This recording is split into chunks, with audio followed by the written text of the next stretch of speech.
तुम्ही कोणाला मारत नाही, पण रोज स्वतःलाच त्रास देतात, ही सुद्धा हिंसाच आहे. सिगरेट, दारू, जंक फूड, ओव्हर इटिंग आणि सतत कतार ही सगळी स्लो पॉयझनिंग आहे आणि तुम्ही ही रोज स्वतःला देत आहात.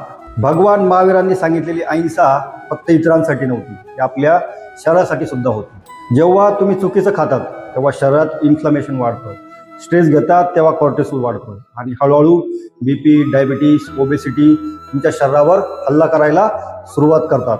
एक प्रश्न स्वतःला विचारा, जर कोणीतरी तुमच्या प्रिय व्यक्तीला असं त्रास देत असेल तर तुम्ही थांबवाल ना?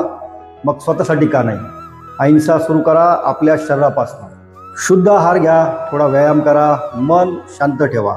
लहान सवयी मोठा बदल घडवतात. लक्षात ठेवा, अहिंसा म्हणजे फक्त इतरांना त्रास न देणं नाही, स्वतःवर प्रेम करणं आहे. आजपासून सेल्फ अहिंसा सुरू करा.